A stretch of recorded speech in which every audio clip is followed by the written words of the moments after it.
जय हिंद साथियों, नमस्कार। आप सभी साथियों का एक बार पुनः आपके अपने YouTube चैनल पर स्वागत है। आप सभी साथियों को मेरा प्यार भरा नमस्कार।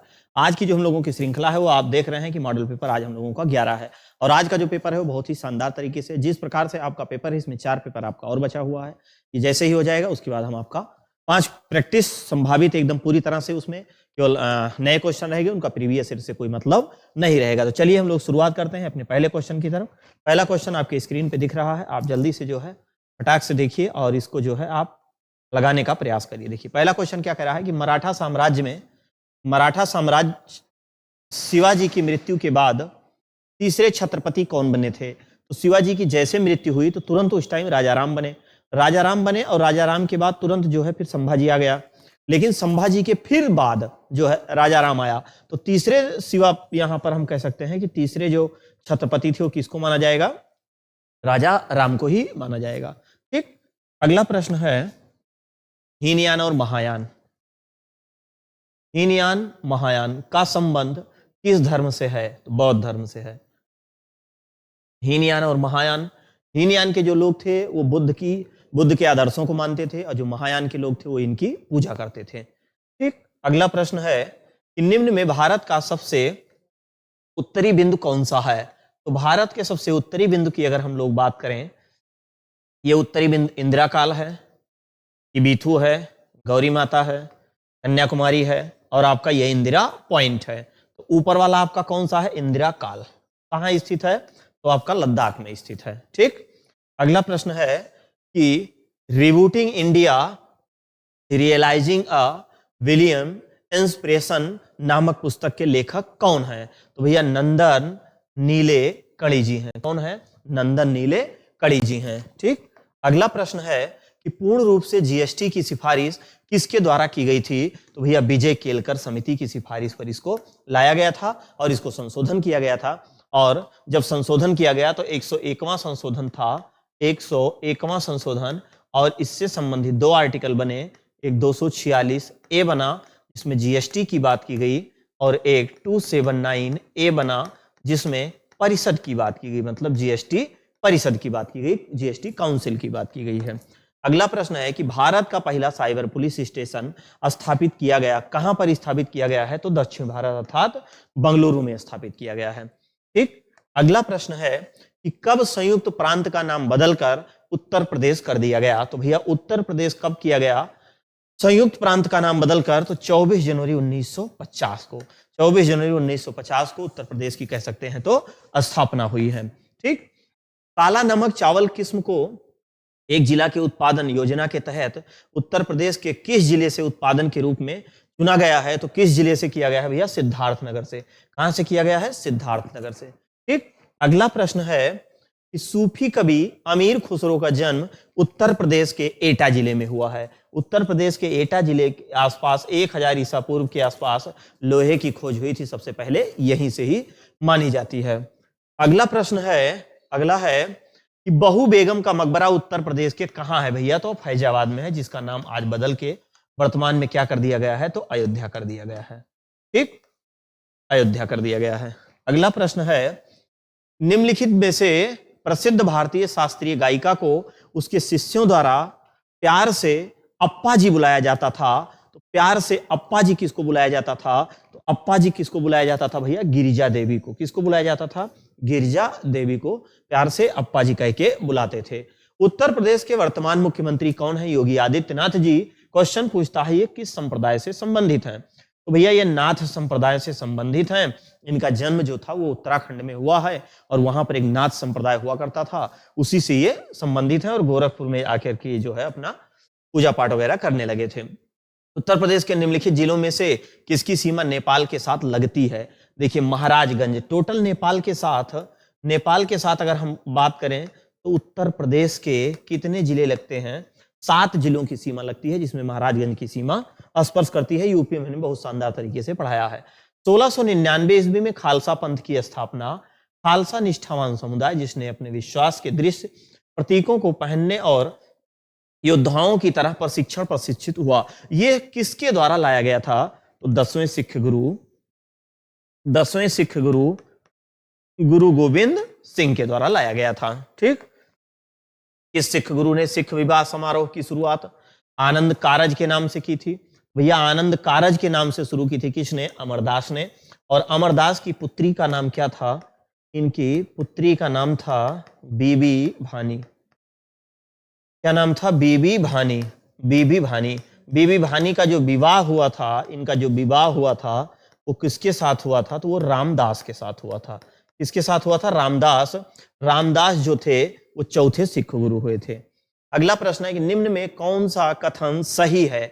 आइए देखते हैं कि निम्न में कौन सा कथन सही है। थोड़ा सा ध्यान से देखिएगा। 1975 में आपातकाल के समय गुलजारी लाल नंदा भारत के प्रधानमंत्री थे। गलत है।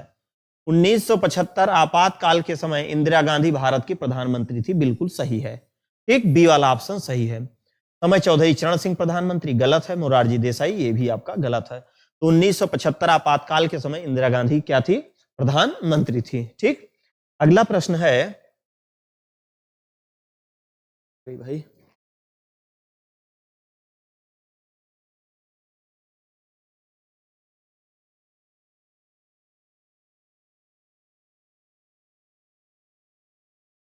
मच्छी मैन कहाँ चली गई भाई?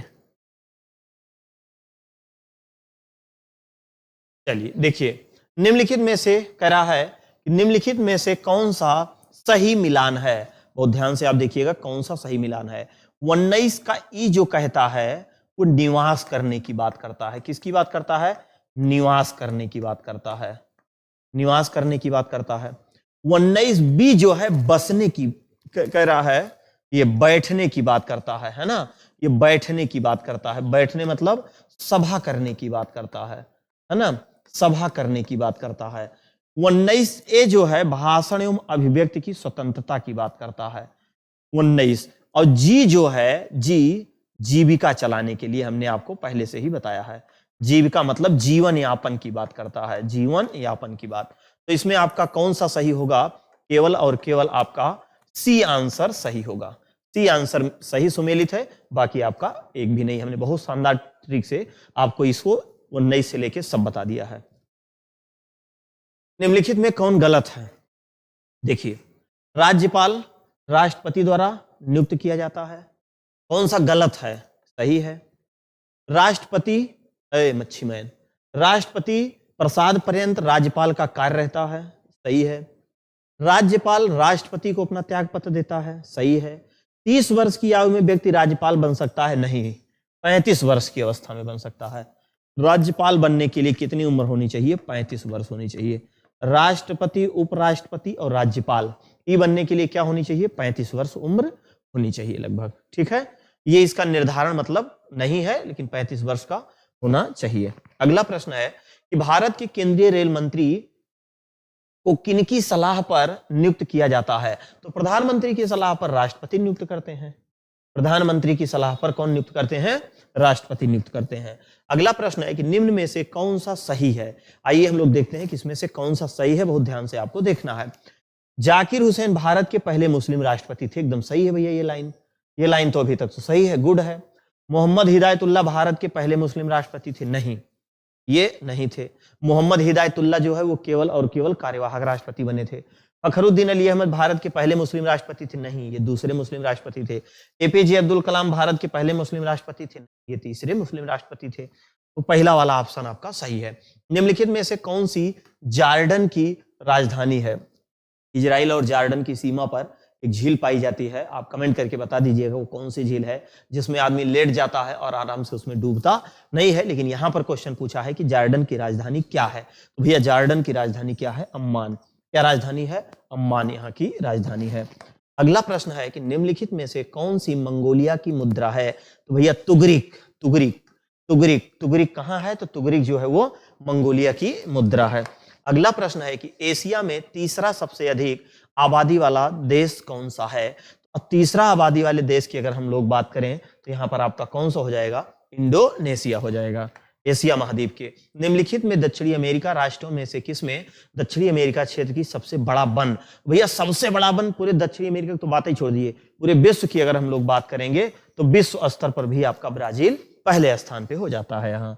अगला प्रश्न है निम्नलिखित में से प्रायद्वीपीय भारत की सबसे लंबी नदी कौन है? प्रायद्वीपीय आप कहिए चाहे आप दक्षिण भारत कहिए, तो दक्षिण भारत कहिए चाहे प्रायद्वीपीय कहिए। महानदी की लंबाई लगभग 885 किलोमीटर है। गोदावरी की है 1465 किलोमीटर। कृष्णा की लगभग 1213 किलोमीटर है, सॉरी 13-12 किलोमीटर है,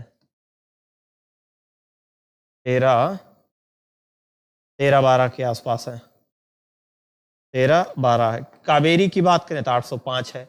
क्या पूछा है, कौन सी सबसे बड़ी नदी है? तो आपकी गोदावरी है। गोदावरी पहले नंबर पे आती है ना, गोदावरी सबसे लंबी नदी है गोदावरी। दूसरे नंबर पे कृष्णा है। संयुक्त राष्ट्र द्वारा मानवाधिकार की सार्वभौम घोषणा को चिन्हित करने के लिए हर वर्ष की स्थिति को अंतर्राष्ट्रीय मानवाधिकार दिवस मनाया जाता है। वेरी इंपॉर्टेंट है ये तो, कई बार मतलब कोई ऐसा पुलिस का सेट हम लोगों को नहीं मिला कि जिसमें ये क्वेश्चन ना पूछा जाए। तो ये आपका कब सही होगा? 10 दिसंबर। क्या आंसर होगा? 10 दिसंबर हो जाएगा। अगला प्रश्न है कि अंतरराष्ट्रीय न्यायालय किस देश में है? भैया अंतरराष्ट्रीय न्यायालय आपका कहां पर स्थित है? तो नीदरलैंड, हेग में इसका क्या है? मुख्यालय है। अगला प्रश्न है, पौधे में पानी और पोषक तत्वों के परिवहन के लिए संवहनीय ऊतक को डाट डाट क्या कहते हैं? तो जाइलम। क्या कहा जाता है? जाइलम कहा जाता है। क्या कहते हैं? जाइलम कहते हैं। अगला प्रश्न है कि निम्नलिखित विकल्पों में से पुनरुत्पादन बीज उत्पादन पौधों का नाम चुने कि वह कौन सा है? तो ब्रेड मोल्ड है। कौन सा है? ब्रेड मोल्ड है ना। ये सब है तो एक खत्म है। अगला है, किसी भी प्राकृतिक कच्चे माल पौधे या जानवर से बिना बनाया एक मानव निर्मित फाइबर, यह कोयले, पानी, हवा से तैयार किया जाता है। यह पहला पूर्ण सिंथेटिक फाइबर है। तो भैया नाइलॉन है। कौन सा है? नाइलॉन है। कौन सा है? नाइलॉन होगा। अगला प्रश्न है, विश्व हिंदी दिवस मनाया जाता है। तो विश्व हिंदी दिवस की बात करेगा तो कब मनाया जाता है? 10 जनवरी को। लेकिन राष्ट्रीय हिंदी दिवस की अगर बात करेगा तो राष्ट्रीय हिंदी दिवस मनाया जाता है 14 सितंबर को। कब मनाया जाता है? 14 सितंबर को। 1949 में आयंगर फार्मूला के द्वारा लाया गया था इसको। राष्ट्रपति पद का प्रावधान किस देश के संविधान से लिया गया है? देखिए, राष्ट्रपति के पद की अगर बात करेगा तो इसको कहां से लिया गया है? तो राष्ट्रपति पद की अगर बात करेगा तो ब्रिटेन से। राष्ट्रपति के महाभियोग की बात करेगा तो आपका अमेरिका से, यूएस से हो जाएगा। राज्यपाल का पद किस देश के संविधान से लिया गया है? राज्यपाल का कनाडा से लिया गया है। जीएसटी हो गया, राज्यपाल का पद हो गया, है ना, अवशिष्ट सूची हो गई, ये सब कनाडा से है। संविधान दिवस कब मनाया जाता है? तो संविधान दिवस की अगर हम लोग बात करें तो 26 नवंबर 1949 को मनाया जाता है। 26 नवंबर 1949 को क्या मनाया जाता है? संविधान दिवस मनाया जाता है। एशिया महाद्वीप की सबसे लंबी नदी कौन सी है? भैया एशिया महाद्वीप की अगर हम लोग बात करें कि एशिया महाद्वीप की सबसे लंबी नदी कौन सी है, तो एशिया महाद्वीप की सबसे लंबी नदी है यांग टीसियांग। इसको यातजे भी कहते हैं, यातजे भी कहा जाता है। नील नदी की अगर हम बात करें तो ये विश्व में है, विश्व में प्रथम हो जाएगी। लेकिन पूछा किसका है? सिर्फ और सिर्फ एशिया का। तो इसमें आपका यांग टीसियांग हो जाएगा, जो चीन की सबसे प्रमुख नदी मानी जाती है। प्रेरीज घास के मैदान का क्षेत्र पाया जाता है, यह रॉकी पर्वत श्रेणी है और ये अपलेशियन पर्वत श्रेणी है। इसी के बीच में पाया जाता है। कहां? तो यूएसए में पाया जाता है। कहां पाया जाता है? यूएसए में, मतलब अमेरिका में। कहां पाया जाता है? अमेरिका में पाया जाता है प्रेरीज घास का मैदान। अगला है कि निम्न में से कौन सा देश यूरोप महाद्वीप का नहीं है? देखिए, यूरोप महाद्वीप का कौन सा नहीं है? तो आयरलैंड भैया, ये तो यूनाइटेड किंगडम मतलब ब्रिटेन के जस्ट बगल में है। ऑस्ट्रेलिया भी है, पोलैंड भी है, लेकिन सोमालिया नहीं है। सोमालिया आपका है अफ्रीका महाद्वीप का देश। कहां का है? अफ्रीका महाद्वीप का देश है।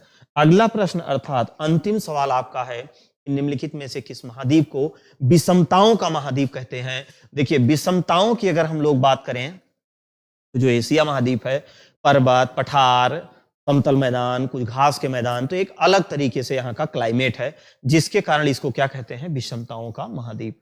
तो विषमताओं का महाद्वीप किसको कहते हैं? एशिया को। इस प्रकार 38 सवाल आपके समाप्त हुए।